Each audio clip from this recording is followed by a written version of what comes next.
the main thing there, main takeaway, is meet your body weight, goal body weight in protein, and then drink half of your body weight in ounces of water a day. Half in ounces of water. Yeah, so half your body weight in ounces of water every single day. Yeah, that's ridiculous. I'm about 200 pounds on a good day. Yep. 100 ounces.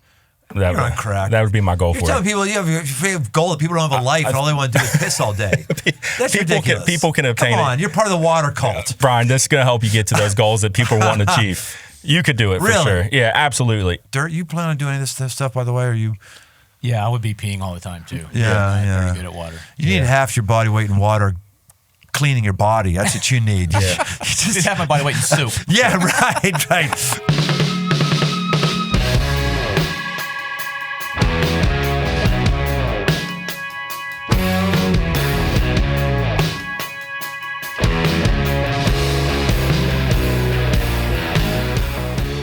Welcome to the Aggressive Life, and welcome Happy Quitters Day. Yeah, Quitters Day. Second Tuesday of every year is known as Quitters Day because apparently that's when we're expected to quit whatever we decide to do come the next year. It's kind of sad, really.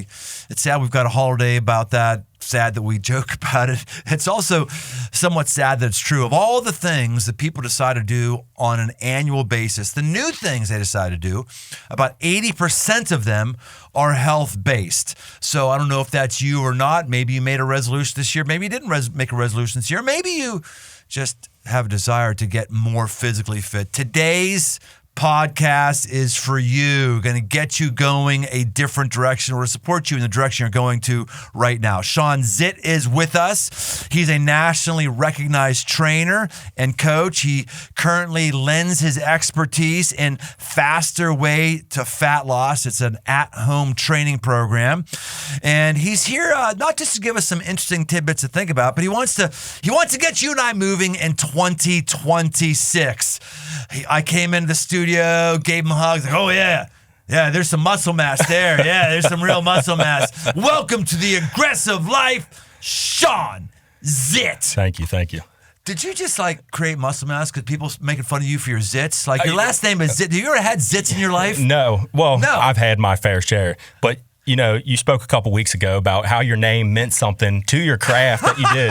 And it made me wonder, and I was like, what did my family do? They had some zits I'm going to have to start looking into it. You've got to have, you got to be able to get over a joke or two with that last name growing up. That's for sure. Totally. Has anyone ever popped you one or something like that? I at one point in time, it was Papa Zitty Pop. I mean, it was just, or Zitty is a common nickname I had when I was a child. But, you just got to be able to laugh it off. You know how that goes. If you don't, they're just going to give it to you more. Yeah. Did you have any sisters? No sisters. Thankfully. Just one brother. I think you get that through that better with a guy being a guy than a woman. A woman, someone messing with her zits. That's that could have went a different route. Yeah, not good at all. So tell me about your story, your journey with physical fitness and your body and all that stuff. Yeah, for me, physical fitness started off, early on playing sports, and that was my path. When that came to a close, throughout my teen years, I was an angry kid, kind of mad at the world kid, depressed. And a lot of that stemmed from losing my dad at a early age. Mom was working constantly to provide for me and my brother. So Mom got me a gym membership one year, and I approached that training completely opposite than what I did as an athlete. At what age was this? I was probably 17 or 18. Okay. And about that time, as soon as I started, I just felt this relief of, the depression that I was feeling in my life, having to seek validation from other people. So it just brought confidence in me. It instilled work ethic in me as well. And I just fell in love with it instantly. I truly did. And, it became something that wasn't in my life to where, I was doing that almost every day at that point. So that's where I got my start into actually working out in physical fitness.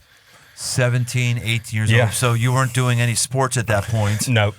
I was not doing any sports at that point. Once I got there and realized how much I loved it, though, I seen right away I could have a career in this.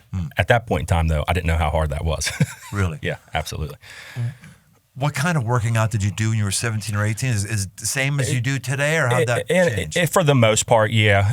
It stemmed from, me looking and flipping through magazines, seeing guys that looked the way that I wanted to look.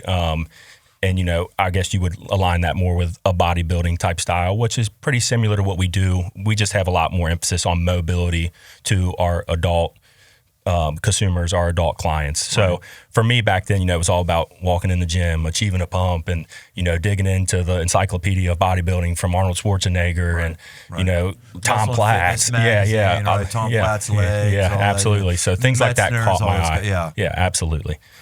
Yeah. So it's interesting. I had a bodybuilding vibe going on as well when I was in high school. Yeah. And you don't hear about bodybuilding at all. It really never took off as a sport. Like they're never getting a TV deal or anything like that. Is that what's going on with that sport right now? I think it's more the YouTube is where these guys are really taking off. Oh, okay. I think doing like mini docu-series or just day in the lives. And I think, somebody like Chris Bumstead, for example, he was the classic physique winner. I don't even know him. Yeah, he's got multi-million followers through Instagram, through YouTube. And I think that's where he generates, all of his streaming services is YouTube and things like that. They might have a documentary on like Amazon, but it's obviously not like football or basketball or baseball or anything like that. But I do think right now in this current stage, it's actually probably more popular than it was when I was a teenager or so. Yeah. Well, yeah, back when I was in high school doing, Muscle and Fitness magazine, I think it's actually just Muscle, then they added the fitness part. Yeah, there wasn't anything to see. It wasn't on any TV or anything. Right. You just had to go down and wait for that magazine to come out every year. There wasn't any information. It wasn't in any newspaper or anything like that. That was it. Those were the days. That's what I really liked. Right. But now you got the kids, they have the social media as well. So when they can add some muscle, they can post a cool picture. That's true. So all of that just follows in line as well with that. When, I don't know if you know this history, but, Arnold Schwarzenegger obviously is the OG, really brought her on the map and brought the whole Hollywood factor to it. His first movie he was in, the first movie Arnold Schwarzenegger was in? No, I don't. I can't say I do. Conan. Okay. Yeah, Conan. that makes sense. Yeah. And do you know what happened coming out of that movie? What's that? This is fascinating. So he went in to his first Hollywood movie, which is always his dream, right? Was to get in movies. He's from Austria. He's got that thick accent. Right. He wants to come to America to make it, and it was always his dream to just keep going higher and higher and higher. So it's now his first major studio movie. But he's been out of bodybuilding for, I don't know, at least 5 years. And so now he's got to be this big buff warrior. So he goes into training, and he realizes, man, I'm training. I may as well just compete in the Mr. Olympia again, which is the Super Bowl of bodybuilding. Right. So he enters it, and he wins it. And Frank Zane and Metzner there's stories of him smashing trophies because apparently he didn't work on his legs as much as they should. And how much was a sympathy vote or not, we don't know. But my point, all that being, you couldn't find that out. I didn't find that out until the magazine came out, which was like weeks after the Mr. Olympia. Like, oh my gosh, it was. That made it so much more unique, though. It was completely. I like that. Yeah. Here's my beef. I want to get into all of your stuff you have to say. I want to get some personal help for myself. I'll just give an overarching thing that is my beef about not just bodybuilding, but just general person who works out. Why? Like, I see people who are giving themselves muscles, yet they never use them unless they're in the weight room. Right. They don't chop wood. They don't cross-country ski. They don't hunt and have to pack out an animal. I just see people like, what are you doing? Not very functional. No. And as a trainer in me, I encourage people to do those things, obviously. But, I probably fall a little bit of victim to that myself. Just the aesthetic factor of building muscle. I do think it can build a lot of confidence, but I do try to put that to work as much as I can. Yeah. But we also try to focus on more functionality now as opposed to just being this big old piece of muscle. And but more than anything, you're going to reap benefits from building muscle. They're going to help you long term and help you live a more prosperous life. But it's important to put those things to work as well. Yeah, I don't think it's wrong to just put on muscle because you want muscle. I'm saying it's kind of hard to be motivated to work out when you don't have a reason to work out. Right. You know Absolutely. what I mean? Yeah. Absolutely. And I'm saying this to my own shame right now. I'll get your opinion on this. The hardest thing I've done in the last year is an elk hunt I got back from a couple weeks ago. It was so hard. We took horses in. Guy's actually part of our church. Crossroads is part of it digitally. Ben, Rocky Mountain Outfitters. Rocky Mountain Outfitters? Rocky Mountain, I think that's right. He set us up really well. He come to be part of the church because I got to meet him the first elk hunt I did with him, and like he said, "You're a pastor," and he's been streaming our church. It's kind of cool. In case you don't know, you're part of the Aggressive Life. That's like my day job. It's called a senior pastor. This is just a little side thing on the gig, a little side hustle, which I get no money from, by the way, either. Side hustle supposed to get money from. I get no money. Dirt, you got money from this, Dirt. Yeah, you pay me for it. Yeah, that's true. That's true. Anyway, we went back this year, and it was a high country hunt, so they had a base camp, a outfitter's tent, a canvas tent with a potbelly stove, and we rode in 3.5 hours on horses to get to this thing at 11,000 feet. And then every day we would hike up to ride horses, hide up horses and hike up to 13,000 feet, trying to find it. And you get the animal down, and that's a whole nother thing. It's really hard. Not just your cardio, because test you mentally and physically. Mentally, physically, and you're at elevation you're not used to being at. Yeah. All that is background to say what I felt this year more than ever before. I'm feeling flexibility start to get me. It's starting to. I've always had a flexibility problem, but this time I was saying, okay, now this lack of flexibility, it's getting hard to function because I was sore on that horse. I had a hard time putting my puffy pants on, those down things over, taking the big heavy boots and lifting them up high enough to put one leg.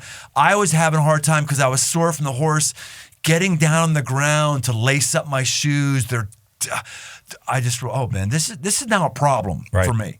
So I'm motivated on this. Your thoughts about flexibility and aging? Yeah, well, as you age, your muscles wanting to deteriorate. That's just what's naturally happened. So even if you don't have this aspiration to build a bunch of muscle, you should want the goal to at least maintain the muscle mass you have. And lifting weights is one of the greatest ways, if not the greatest, to have that flexibility. Yeah, right. Growing up, like when I got my first certification, they talked about, doing shoulder presses and bringing it down to 90 degrees. And now as we've progressed. Hold on, bring it down to 90 degrees. Yeah, so just coming down right here, just like to that field goal post. Don't touch the back of your neck. Same thing with squats. Don't go below parallel. No ass to the grass. Yeah, no ass to grass. And, now they're learning, well, this is great for range of motion. And, working that full range of motion, that's what you're going to do when you're out in the real world. So you should do ass to grass when you're doing squats. If you can. Absolutely, if you can. And a lot of people are going to have to work up to that, Brian, obviously, just depending on the client and where they're at. But, especially if you're starting at a young age, though, you should start with that full or close to full range of motion as possible. But, you got in the real world, when you had to pick up the animal you killed, you got to pick it up from the ground. You have to lift from here, and you have to lift from here, right? So, what happens is we build these, strengths in these certain ranges of motion, and then we go beyond that range of motion in the real world, and that's when injuries take place. Right. Yeah. So. Well, there's that guy who I don't remember his name, the knees over toes guy. Yeah. That's his whole deal, right? You used to say never put your knees over your toes. Like no. And that's why he's been able to. Yeah, he's made a killing off of that for sure. Gotten people to jam basketballs and everything. So you have a full range of motion. Yeah, absolutely a lot of benefit. I do incorporate stuff like that with my athletes as well, for sure. Yeah, and you're still fighting a lot of the old school trainers on that, just how things have changed and how this can help as opposed to, it's not helping you. Right. Yeah. The problem with your whole industry, on the lifting side, the nutrition side, there still doesn't seem to me to be common rights and wrongs. It's like every article says something different than the last guy. It's bad. Red meat's bad. No, red meat protein's good. Supplements are nothing but piss pills. Oh, no, you need supplements because the way we've engineered our food, you don't get the right stuff. No, don't take your knees over your toes. No, take your toes over your knees. Start with cardio. No, don't start with cardio. Do it afterwards. But it's like people... Every article or every whatever has to contradict what came before so they make a name for themselves. So the rest of us go, I don't know. Absolutely. I couldn't agree with you more on really? that. 100%. So you're frustrated with that as well? Very, very frustrated. And, that's part of my mission. And, when I talk to clients, I've got I try to say these things humbly, but I've just got proof in the pudding with the amount of people I've worked with and then the results I've seen on what those people have done. When I came into the fitness industry as a trainer, there was different things that I was being taught that I did with clients that didn't work. So you just see these things take place on clients after clients, and you look back at your notes and you start to see transformation. Well, that worked for them. That worked for them too. It's just data. How many clients do you think you've worked with? Digitally, 500,000. Okay. In person, probably over 300. Definitely over 300. I'm near 500 probably. And then you take the athletes in that consideration. Now we're talking thousands in person. So a lot of people. And so you're saying you have regimented notes. Oh, absolutely. From the time I was like 19 years old. And you're seeing the patterns of all of them line up. Correct. So you're at this point, your source of truth is an XYZ magazine or XYZ university that published a study. You're going, hey, this is just what I've seen. Interesting. Yeah, the average client, Brian, is, it's not the client that wants to obtain this crazy transformation or physique that you see, every so often. It's your average mom and dad that are just wanting to get in better shape, to be able to play with their kids, to feel a little bit better about themselves when they look in the mirror, to feel healthier, to eat healthier, and to implement these things into their kids' lifestyle as well. So, the average client that I work with isn't this guy that's trying to step on a bodybuilding stage. It's not a guy that's wanting to go compete in the NFL, which I do work with a lot of athletes at the high school I'm at. So, but yeah, so, the average client that you work with just isn't after all these crazy, crazy goals. I was just doing a deer hunt, and I had a friend out, and he put a deer down, and it was down in the woods. With a bow, you shoot the thing; they don't drop immediately. They run generally anywhere from 30 to maybe 100 yards. Right. So you got to follow the blood trail. You got to find them, and then they always want to go downhill too. They don't, when they're shot, they're like, oh, let's climb uphill. They want to go downhill because it's easier and they can go faster. And there's water. They start to get dehydrated, and we got his deer and just dragging him up out of the woods. Probably, I don't know, maybe 50 yards. Dragging her up out of, it was a her, dragging the doe up out of the woods. He just made the remark like, man, he's in shape. We're about the same age. And he said, man, I don't have many friends I think that could do this. Right. I said, yeah, you're right.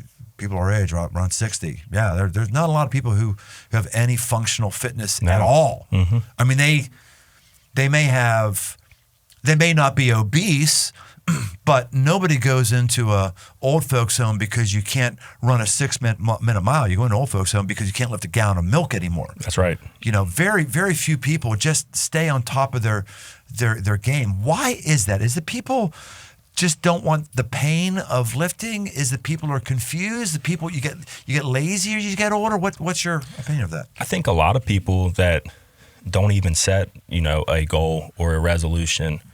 I think, there's a lot of fear that lies there.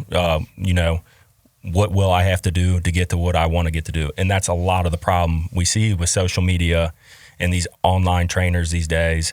Or, I don't want to name drop any people, but you got to go do this, and it's got to be hard. It's got to be crazy every single day. And, as a trainer, I'm going to tell you the exact opposite. You don't want it to be super hard. You want it to be obtainable. You got to have obtainable goals. Right. And, it shouldn't cut into your life to where you can't operate at a normal frequency. You should be able to recover from your workouts. You shouldn't be so sore you can't sit on the toilet. Like all those things that were pounded into us from the time that we were young.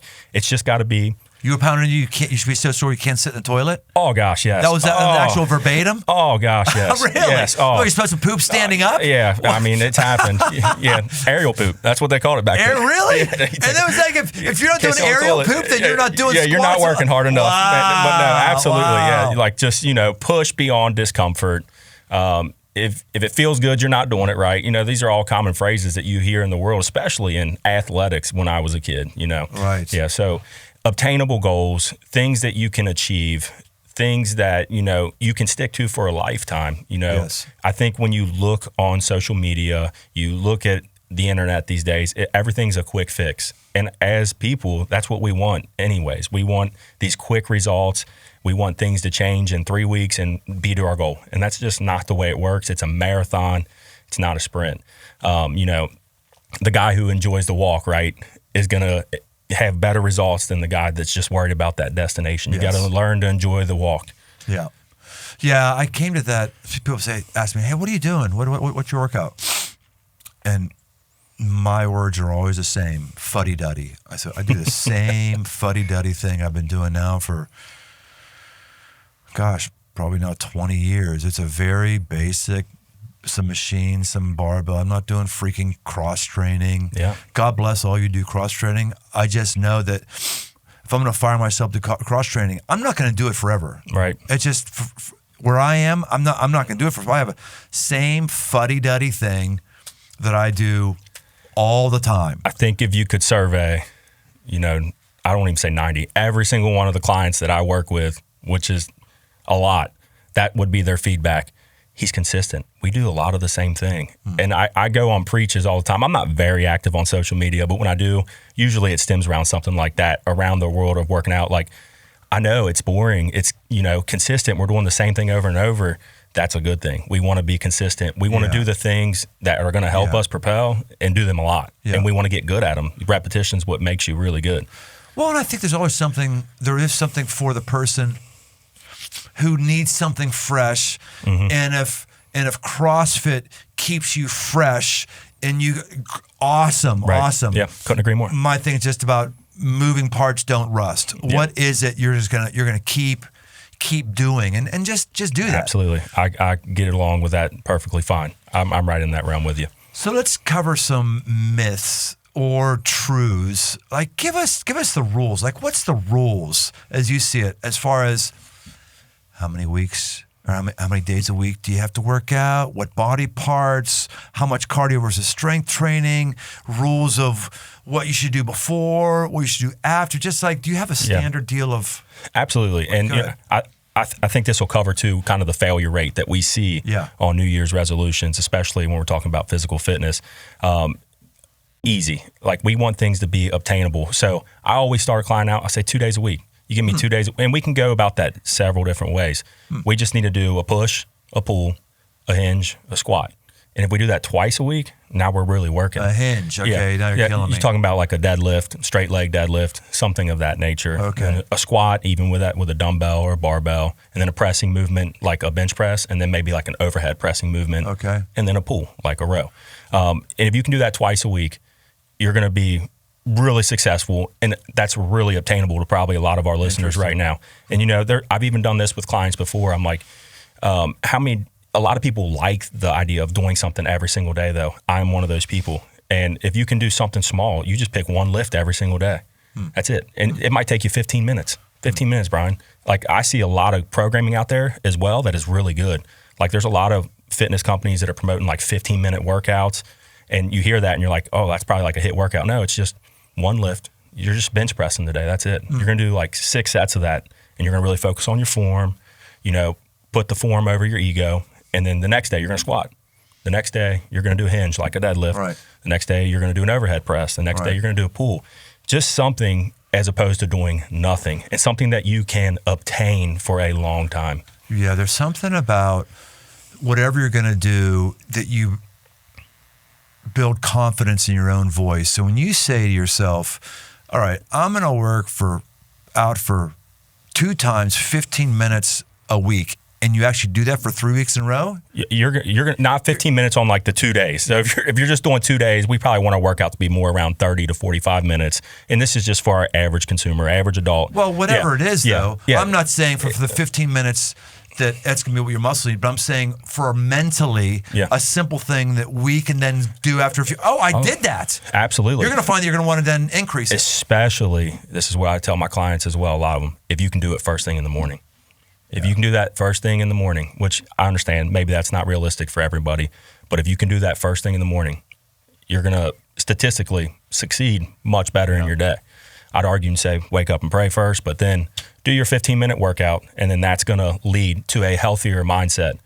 I mean, I don't know about you, and I'm sure we have our people that are listening right now that might finish a workout and they want to go hammer a Reese's cup. But most people are going to get done with the workout and they might want to go, man, I feel pretty good. I might want to go home and make some eggs now. I might want to go have a protein shake. It just gets you into that mindset of positivity, of accomplish something before you set about your work day or being a parent, things like that. So I have a friend who tried to tell me that, unless you're working out 4 days a week, it's not doing anything for you. And I decided not to engage. I thought, okay, well, many weeks I'm not doing 4. I still think I'm doing all right. So you would disagree with that? That's like I would strongly disagree with that. Why? Because I've experienced with it. Here's the one thing too, like when I used to work, I don't work much hands-on with adult clients anymore now that I'm out in the world that I am in virtual fitness. But when I did, most people can't afford to pay a personal trainer 5 days a week. It's just the way it is. And, realistically, you're going to get these clients maybe 2 days a week. That's probably what they can afford. Yeah. And I would say probably 75% of my clients was about 2 days a week. And a lot of them would just do those 2 days a week. And they'd be upfront with me about it, but I would gear their workouts around that and their regimen around that. And I've seen incredible progress. You got to think you were doing nothing.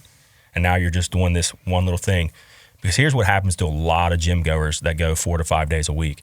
They go in there, they do crush it, they exhaust themselves, and then they don't recover. They don't recover from what they're putting their body through. Right. So, they're working muscle group A on day one, and then they might be repeating it again the next day or the following day, and they just simply never let that muscle recover. Then we could talk about their sleep. That's probably a mess. Right. Their stress that's through the roof. Right. All these things come into play. Yes. But, if you can go 2 days a week, it's probably a little less stressful and a little bit more obtainable for most adults. Okay, so the rules, back to rules. What's another rule? How much cardio before lifting, cardio after lifting? Just go like that. These are the absolutes. Yeah. Again, we had cardio. That was another thing that was just pounded to us years after years. Cardio is important. I'm not telling you not to do cardio. But I like people that don't love getting on a treadmill. They don't love getting on a elliptical. Steps, man. We do have technology around us that allows us to track our steps throughout the day. A lot of people can get to 10,000. I always like to push that envelope a little bit. Let's get to like 12 or 15,000 steps a day. And that's going to get you in pretty good where you need to be cardiovascular wise. Now, then when people think about getting on a piece of gym equipment and doing some cardio, they think about complete exhaustion, pushing themselves to failure on that machine. And you just simply don't need that. I would 100% say you need to prioritize strength training over cardiovascular fitness. Now, I will always prioritize that strength training over what I would do the cardio. So strength training's first, and then maybe hit that cardio second, unless you're hopping on a treadmill to hit a slight warm up and stuff like that. But, you do have a lot of runners, a lot of distance runners in this world now. Popular thing, and I don't discourage people from doing that though. When you just got to be able to feed your body. Your thing. Yeah, feed your body. Yeah. That's awesome. Absolutely. It's back to our CrossFit discussion. Yeah. Like, hey, if long distance stuff does it for you, not my thing, but man, that keeps you moving and active. Great. Yeah, we have a lot of clients in the Factual Way that are, they do distance runs, marathon runs, but they also have this goal of putting on muscle mass. And you just have to break down the simple facts to them. Well, you're burning this many calories a day.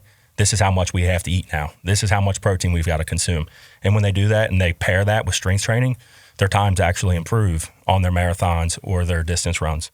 Huh. Yep.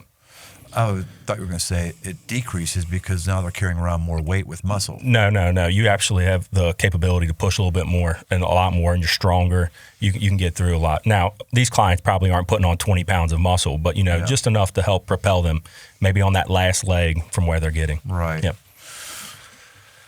All right, I'm still trying to figure out if we got any discernible, ironclad rules. The only thing I think I've got from you so far is you don't have to hurt yourself every week. Preferably, you should have something you want to do and you can do every week. Yeah, absolutely. Another one is, sounds like you're saying, cardio, if you like it, do it. If you don't do it. I like to think that some of my cardio is when I'm doing supersets that I'm huffing and puffing, and that's cardio. Yes, no? Yeah, in a sense. But like, for example, if you were going out on a big hunt, if that was one of your resolutions to get in better shape for that, we'd be doing some cardio, Brian. Right. Yeah, and we'd probably have a separate day for cardio, or we would do it after our lift, whether that be 30 minutes on a stair climber or a treadmill on an incline, maybe a slight jog. All those things are going to help you on those hunts for sure. How about no-brainer stuff from your experience as far as what you should eat right before workout, what you should eat, drink right after workout. Yeah, well, that kind of is another rule almost in itself. Is you can't out-train a bad diet.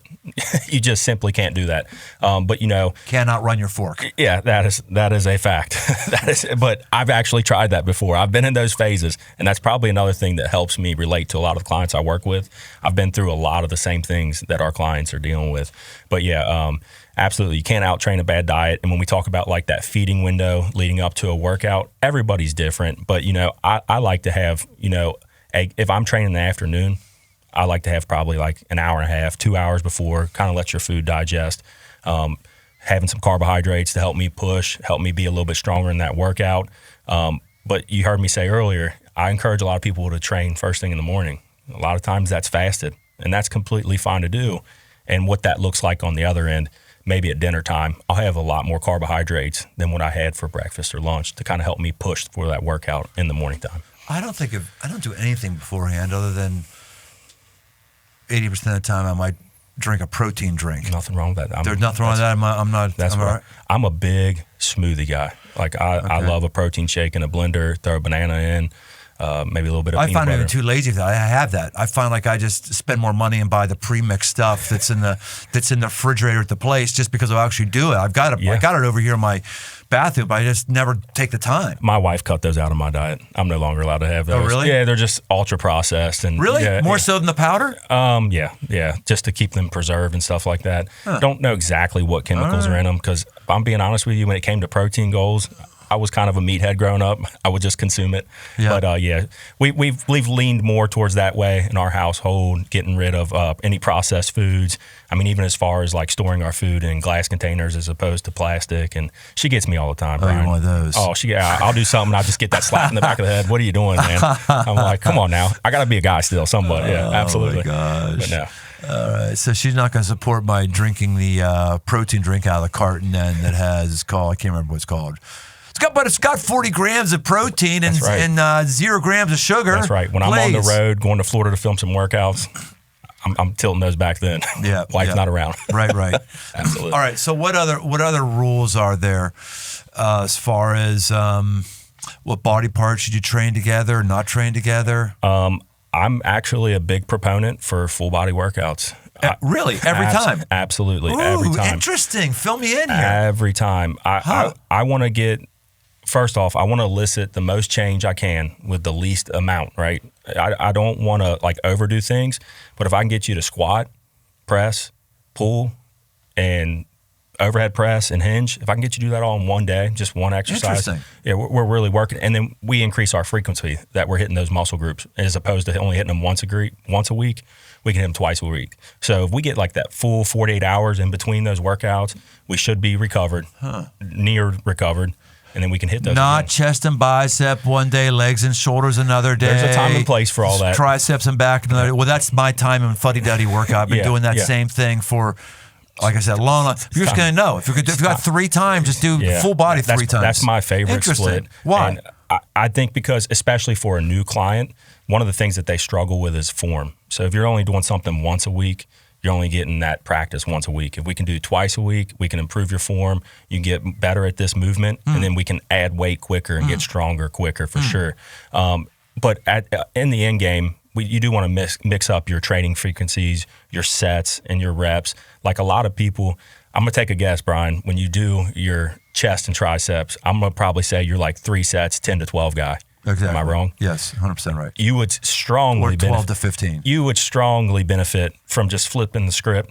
Let's go 5 sets of 3 today and just focus on getting strong. You'd be shocked. Dude, if I did sets of 3, that much weight, you think my freaking tendon would rip off of my bone. We definitely got to make sure you're warmed up, but physically and strength-wise, you would reap a lot of benefit from that. I'm not telling you to stay in it forever, but if we just go through a short little mesocycle of like 3 weeks of that, and then we go back to that hypertrophy again on that other end of the scale, those doing things like that will really, really benefit you in the long run. So what do you say about all those guys and experts, research, whatever it is, that says people my age, past 50, I'm 60 right now, shouldn't do insert your exercise, shouldn't do high weight, low reps? That's where I'm going off of. maybe I wouldn't throw you right into that, but I'm taking you as a guy that probably has pretty good form right now. Yeah. And instead of hopping right from 15 to 2, maybe 1 week we hop down to 6 reps. So we slightly increase that weight over time. Prepare your joints for that movement. And if you don't respond well to it, you don't respond well to it. I'm not the kind of guy to just force something that's not working. But there's a lot of people that I think. And you've seen that work for 60-year-olds. Absolutely. Oh, yeah. Like right now in the Faster Way, we just went through a strength phase. The one thing is, Brian, though, if you're at home and you only have dumbbells, a lot of people don't have several weight options to where they can push those boundaries. So sometimes we'll work into like the 4 to 6 rep range and things like that. But yeah, we definitely have clients in our community that have benefited from that and just feel good, get stronger. And then you go back to that 10 to 12 reps.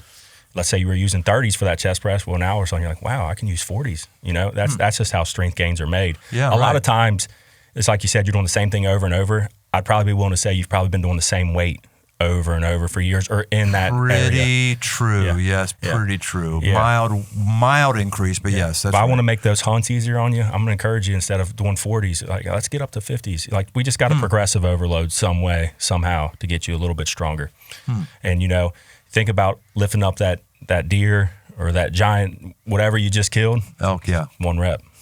Right, that's right. That's right. So that's what I'm preparing you for, things like that.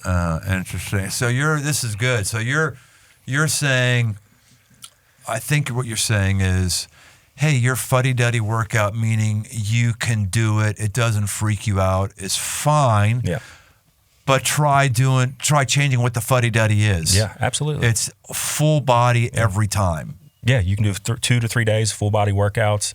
You know, you're just doing Am one. I waiting a day in between? Absolutely, yeah. Spread it out. We're a Monday, Wednesday, Friday. That's the problem. So if I would have to do Monday, Wednesday, Friday, not You can do whatever. Monday, Tuesday, Wednesday. You can do whatever works for you, as long as there's at least a day in between, maybe 2 days. We're going to be a little bit better. That doesn't work for me. Yeah, I think another thing of mine, like the biggest knock that I see on the fitness industry, is the studies themselves.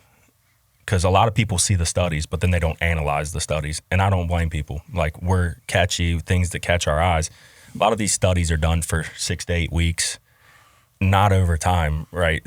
You got, like, for example, you know, if you tell somebody, hey, we did 3 sets of 20. This caused a spark in growth. And, you know, it was a big hypertrophy phase. We've seen a lot of muscle growth. Well, a lot of people will see that. And then the study was only done for 6 weeks. And they're just like, I'm going to do that forever. And they plateau. And then they start seeing diminishing returns. They start losing strength. They start losing muscle. So the studies, you got to be careful with it. And it's just like online social media. I'm guilty of this. You see a guy that, you know, he looks cool. He sounds cool. He's got a body type maybe that I want. I'm going to do what he does. And really that guy is on performance enhancing drugs. Yeah. He's got great genetics. He's doing all these things, and he's selling a program making millions that a lot of these people are never going to obtain anywhere near what he has done or she has done. Yeah. How about nutrition? What's the basic rules of nutrition? Protein is key. I always start out by saying that, especially for like a new client, somebody that's just coming to me that, you know, has never really got into work on that. I don't like to throw too many new things at clients. I like people to take things like just one step at a time. I think that's why failure rates are so high. It's just so overwhelming. It's like you said at the beginning. Right. You see this, you see that. But protein is king. I mean, that's what's going to help you gain the strength. It's going to help you gain muscle, but also it's a very satiating macronutrient. It keeps you full. So like simple goals that I've done with people in the past, I'll just tell them 2 things. I'll say, do this for a month and it'll change a lot of things. Just take your goal body weight and try to meet that in grams every day. So let's say you're 180 pounds, your goal is 150 pounds. Try to meet 150 grams of protein every single day. Wait, you're 180 pounds, your goal is 150, you said. What would you? Yeah. You're trying to, let's say you're trying to lose weight, trying to get down to 150 pounds or vice versa. If you're trying to gain, you add. But you just try to meet that goal weight in grams of protein. And then carbohydrates, every time you eat that protein, let's focus on having a palm-sized serving of carbohydrates, whether that's like a sweet potato. Listen, I'm going to throw this out here. My wife's probably going to punch me for this one too. Sweet potato fries. That's I can tell your wife annoys me. Tell your wife already annoys me. She's one of these She's going to laugh about that so much. Purists. She's going to laugh about that so already. much. Yeah. Oh, man. No, she's awesome. I got to bring you home with me just for an hour, Brian. Just for an hour. No, but, you know, meet those goals or meet those grams in protein for your goal body weight. Carbohydrates, let's focus on a palm-sized serving. And fats, I encourage people to get fats from things like avocados or just eat meat. Everybody's scared to eat beef these days. Eat beef. It doesn't have to be the leanest cut, but the leaner, probably a little bit better. But eat meat and get your fats from your meat. And then on top of that, so the main thing there, main takeaway, is meet your body weight, goal body weight in protein, and then drink half of your body weight in ounces of water a day. Half in ounces of water. Yeah. So half your body weight in ounces of water every single day. A lot of people can go beyond that without a problem. But what's going to happen is that protein, people are going to struggle to do that. That's ridiculous. I'm about 200 pounds on a good day. Yep. 100 ounces. You're saying 8 Coke's worth of water, 8 12-ounce things of water. Yep, You're on crack. That would be my goal. You're telling people you have a goal that people don't have a life and all they want to do is piss all day. That's ridiculous. People can obtain. Come on, you're part of the water cult. Yeah, people can. Your wife tell you to do that? You can do it. Oh, you have to get your water by just opening up to the sky and having it drop out of the sky, or else it's tainted. That's great, right? No, but Brian, this is going to help you get to those goals that people want to achieve. You could do it for sure. Yeah, absolutely. Well, no, I could do it, but I want to do things other than pee all day too. Pee and drink all day. You get used to it. You'd get used to it in no time. You would definitely be peeing a little bit more up front. You want me to carry around a gallon of water like all those other dorks? No, you don't have to do that. Dorks that carries around a gallon of water. Just a little cup. That's all I got right there. That's not bad. And then, we can add on to those things, but those two simple things are really going to help people out. That protein is very satiating. Okay. A lot of times people get these things for hunger, and really they just need some water. And I tell them this too. At the end of the day, if you still want that dessert, eat that dessert. And a lot of times, just like I said, over years and years of working with people, they just don't have room for that dessert. They're just like, I'm really full. I don't want that right now. So those are just a couple small things that you can do just starting out. If you feel like this whole process is overwhelming, that might make things a little bit easier on you, for sure. Yeah, just one step up. Not doing the ultimate or everything, but just where you are right now, just one step up. That's how I started when I was, I looked at a picture, and probably from 2000, started the church in 1996. 2000, I would go and I would work out. My workout was playing basketball. Okay. Which was great. Fine. It's doing something, right? Absolutely. But I noticed I just kept gaining weight and just a little chunky monkey. And I decided I'm just going to take one notch up. And what that looked like for me was I'm going to, instead of having regular Coke, I'm going to have a Diet Coke, which wasn't a lot. I'm going to do that. It was one notch up, which, of course, your wife already thinks I'm satanic having a Diet Coke. I drink Diet Soda every day. That's one thing she's not broke me of. And, I keep it real. I drink Diet Soda. And then the other one was I'm never going to take an elevator or an escalator. If I'm going to take an escalator, I'm going to be walking it. I'm just going to walk. And and it was amazing. I felt like better. And then I just kept notching it up, like do a simple thing, just one notch. Yep. I do a lot of cheesy things that people probably give me a hard time for, but they're along the lines of that. Like when I pulled up today, I chose the last parking spot. Like I'm just going to walk a little extra steps, man. That's great. That's it, just the small things like that. There's nothing that annoys me more than standing on an escalator. The guy who invented the escalator, he was shocked when he put it in and went to see what it looked like. He was shocked that people stood on it to go up because he always anticipated, you're just going to walk steps. It's going to be longer. The other day I was at the airport and they've got those flat moving sidewalks. Yeah. I like to get on there and fly. Standing on them. I walk. I try to see how that's your so-to. I like just passing people. Standing on them, just standing there. Now I have to say, excuse me, I got to get by people. That's right. The level of sedentary nature that we have is really tough stuff. It's creeping into our youth pretty bad. Okay, how about you're giving us some good stuff. So half my body weight in water. Dirt, you plan on doing this stuff, by the way? Or you? Yeah, I would be peeing all the time too. Yeah. I'm very good at water. You need half your body weight in water. Cleaning your body. That's what you need. Just have my body weight in soup. Yeah, right. It's good for people just to get a grip, like a general understanding of what they're putting in their body on a daily basis. Yeah. And right now, I'm not even talking about processed and ultra processed. Right. Like I'm just talking about actual food intake, carbs, fats, and proteins, your macros. And there's a lot of technology out there that makes things really easy for our lazy culture. Yeah. You can just take pictures of your food now. Right. And AI will literally tell you there's this much in here, there's this much protein, this much fat. We actually have that feature in our Faster Way to Fat Loss app, and that's a pretty cool little feature. But that helps you track your protein, your carbs and fats, and really see what you're putting into your body. What's the difference between processed and ultra processed foods? It's frozen. It's got a lot of preservatives in it to keep it fresher longer. Pretty much anything that's packaged, plastic, doesn't come from the ground. That's processed or ultra processed. Processed foods. They're like, let's just say Skyline chili 3-way. That's something. processed. Yeah, it's processed. And ultra processed is Hot Pockets are processed. Wait, Hot Pockets are processed or Hot Pockets are ultra processed? They're processed foods, yeah, for sure. They're in the freezer. If you got to microwave it, like the things I grew up on as a kid, that's what we're in. So what's ultra processed? That's a good question. That's a really good question. There's not a bit much. I'm not too sure on the differential on that. There might be pretty much similarities on ultra processed and processed, but either way, avoid both of those things the most that you can for sure. Okay, so you're helping us out with rules in terms of diet, water, workout. How about sleep? Sleep is huge, absolutely huge. Like, again, for a lot of our clients, when they come, if they would come to me and I'd be like, first thing we're going to do is talk about your sleep. That's not the first thing you want to hear. So, like, I'm not saying this to discourage you from going to the gym, in the New Year's or focusing on your nutrition, but getting your sleep under control, it's just going to maximize the results that you're wanting to achieve as far as your physical fitness, your physique, any goals that you have in that realm, your performance while you're hunting a deer, or a performance while you're going on a jog.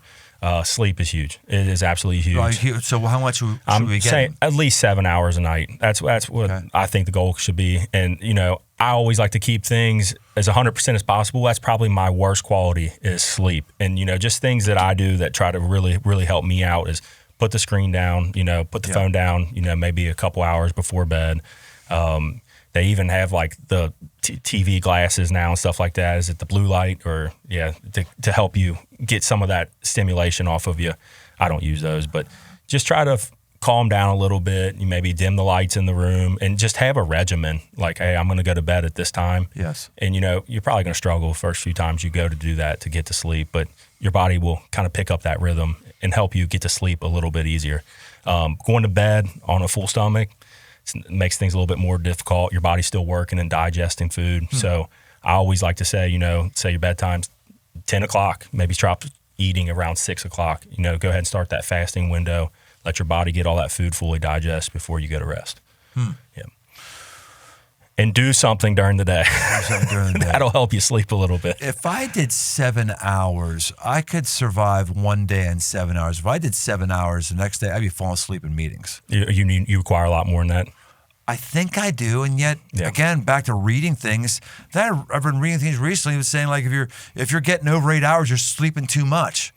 I definitely feel that way, and this is you feel that way. If I'm going over 8, I'm doing too much. I don't want to say you, and that's my thing with clients. Every client's always different. Like, certain people handle things differently. Some people require more sleep. So if you require more sleep, I would certainly, as your trainer, not discourage you from getting more sleep. The more sleep, the better. But I'm saying at least 7 hours for sure. Yeah. Any other things that the average person is getting in trouble with that's keeping them from their fitness goals? I don't want to necessarily give people, here's your workout plan, but I just want to have a level of encouragement and easy next steps that probably go across the board. One of them would be this. It's probably easy next step, like make sure you're getting 7 hours. Yeah. Everyone should be able to go, okay, I could probably make that adjustment. What else? I think a good word is like expectations, like knowing what to expect on this path. I know we kind of touched on it before, but not having this expectation that you're going to be where you want to be in a month. And understand there's leaps and bounds in this journey. You're going to have your mountains, you're going to have your valleys. Not everything's always going to be perfect, but, take pride in just showing up. And I say that to my clients all the time. I just try to resonate with people. Sometimes it's just being here today and waking up this morning and getting that workout in was a win. Yeah. People go through things in life. You're going to have these seasons, but let this be that one constant through the seasons, because what I've realized is it helps people. It helps people with stress. It helps people with anxiety. It helps people get through difficult times. But it also helps you get to where you want to be physically. It's going to help you live longer for your kids and your grandkids. It's going to help you play with them when you get older. It's going to help you do that adventure that is calling you to go out and do something. That if you do these things, that's really going to help you. So, patience, just another good word as well. Just be patient throughout this process, but have a plan, have a plan. Don't go into it, something new every single day. Like, this first month, I'm just going to have a goal of getting to the gym 4 times 2, 8 times this month. Yep. That's all. And I'm going to try to do cardio maybe 6 times this month. Like just things that you can achieve and not setting the bar so high that you're just going to fail. What happens if you're going to do that full body thing, but you do the same full body thing 2 days in a row? You're not having the quote unquote recovery. You're hurting yourself. What's going on there? Yeah, you're definitely not probably going to recover optimally from that. So, you definitely. Recovery is when you get stronger. Yeah, absolutely. You're just tearing those muscles down. You're pushing nutrients back into them with the food you eat. So, it usually takes about 48 hours to do that. So having that day in between, that's going to help you out for sure, especially as when we're talking about just optimal. Right. Yeah. Or let's just do some little quick hitters we kind of call the lightning round, where you just want to I want quick, boom, boom, boom, boom, right. boom answers. Is there a superfood that everybody should learn to love? Meat. Meat. In general, yes. Your favorite set of muscles to work out? Legs. Legs. Interesting. Why? I love, just me personally, the mental fortitude of getting through some of those tough sets of squats. Yeah. On the opposite end of what I recommended to everybody, I train pretty hard. I can recover from it though, with just my experience and the level that I'm at. And I just like pushing myself on things like that. Right. And I like getting strong in the legs. Yeah. Oh, cool. Yeah. Barbells, dumbbells, kettlebells, or machines? Barbells. Barbells. Okay, why that versus dumbbells? You can do so many things and you can load them much heavier, especially like when you talk about things like a squat or a bench press or overhead press. Okay. Yeah. Is the ultimate working at a gym or working at home? I'm going to say for the average consumer, home with the options that you have these days. And dumbbells, though, if you're at home. Not a lot of people have barbells at home, but you can achieve anything with a barbell or with a dumbbell and a bench at home. Right. Yeah. So I was going to have the next question. If I want to create a home gym, advantages for that would be the drive time, commute time is time I could be putting into stuff at home. If I want to do a home gym, what are the absolute essentials? Dumbbells and a bench. Yeah, I'd say adjustable dumbbells. Ideally, there's some really good ones on the market. Power blocks. Power blocks. And they've even got those now. Like power blocks have the cage on them, correct? Like where you put your hand through them almost. Yes. They make them now without the cage in between. I saw that. So like that was a lot of times the feedback on the power blocks was like just having to get your hand in there and stuff like that. They make them now without that. Right. But I would also say at home, the most probably thing that's not talked about is your kids, if you have them, are going to be right there, hopefully, and you can get them in on that and see the mom and dad getting healthy, see mom and dad working out, and that's just normal for the kid to do, yeah. There's a modeling to it. That's good. Your least favorite set of muscles to work out? Abs. Abs. Yeah, abs. I don't do anything on abs. Yeah, I'm not a big ab guy. You said hinge earlier. I thought, oh, he's talking about abs. I don't do anything for abs. Yeah, I'm talking good old sit-ups, hanging leg raises. I do a lot of front squats, so I incorporate my core a lot, and I do train it here and there, but that's probably my least favorite. I am committed. I am never going to do another squat in my life. Never. It's just too much compression on my spine. I've got too few discs. I don't care if you put the bar in front of my face, behind the face. There's certain too few discs. I'm not going to do it. If you had your back operated, same. Well, I haven't had it operated on, but I've had the X-rays and very low disc matter, and it just makes sense. It's compression. You're just freaking loading up that spine. I underwent back surgery. Yeah. Did you really? Yeah. You're still doing squats. That's when my story changed. Honestly, was when I went under back surgery. That was in 2019, and things just took a wild ride up for me from there. Yeah. Wow. Yeah, absolutely. So you had the surgery, and then what happened there? That's a long one, but I was on unemployment at that time. I'd hurt my back, and I remember going into that surgery, and I at that point in time, I said a prayer before I went in. I said, God, I just want you to help me utilize all the skills that you've blessed me with on a scale where I can help as many people as possible. Like that was the prayer I prayed to my wife, because when I had hurt my back, unemployment wasn't paying me what I made. So I was bouncing at bars. I was doing all these little things on the side just to make ends meet. Things weren't good for me. And it was about 3 months later, I was in my recovery process and I found the faster way. And it's when things took just a dramatic turn for me in my life. Yeah. That's sweet. But yeah, I still squat. I still do all those things. I didn't get hurt working out. But, for me, I think if you do it the right way, it's therapeutical. But if your spine has so many injuries and you have like degenerative disc disease to a certain extreme, you probably want to stay away from loading your spine. Maybe you can do a goblet squat in the front with a dumbbell. That'd be all right. That'd be fine. Or you just... We can do lunges. We can train our legs. I hate lunges. I do lunges. Oh gosh. See, that's why I like legs, because every time you talk about them, that's like the general response from people. Right, it's like, that's whoa. right. But man, that's right. on the other side of that is just... No, I'm with you. Yeah. I mean, my squat thing, I'll get in the seated leg press with a machine. I mean, that's something. You talk about making those hunts easier as well, man. Strengthen those legs up. I know the squat. I know I'm convinced the best exercise for me, if I really want to strengthen legs, it's the lunges. Yeah, I'm just convinced. Lunges are great. They are. Yeah.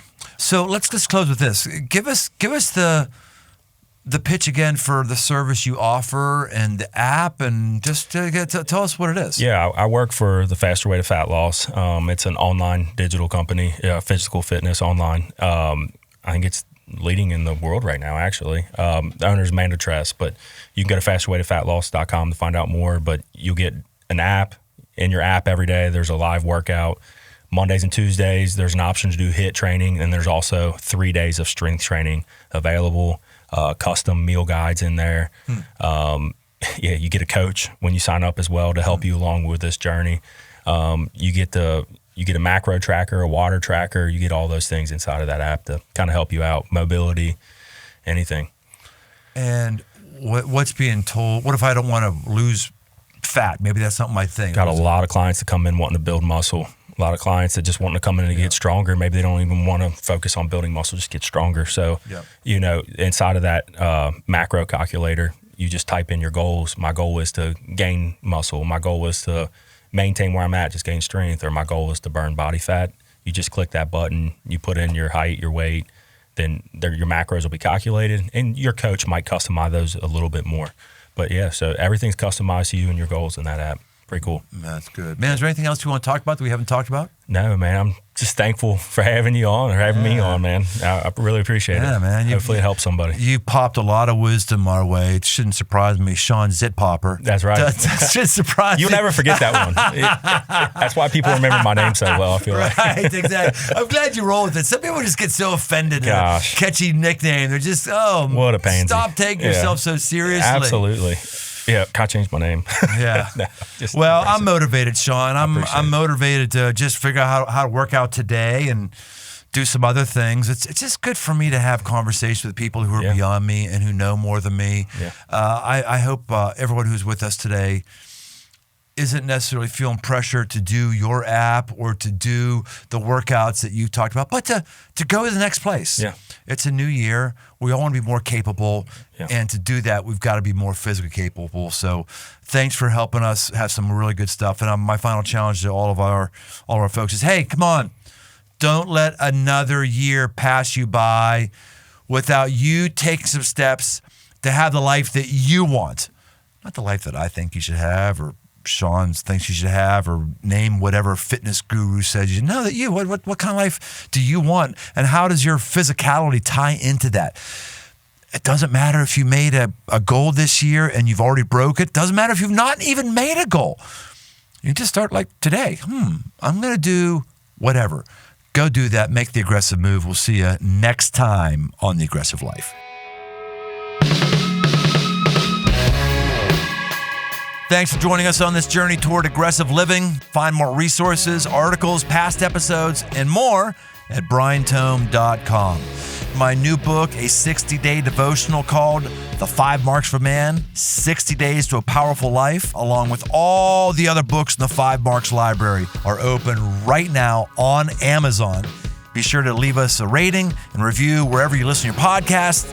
Then send an email to that's dirt at briantome.com to get a free Aggressive Life sticker. Find more on Instagram at briantome. The Aggressive Life is a production of Crossroads Church, Cincinnati, Ohio.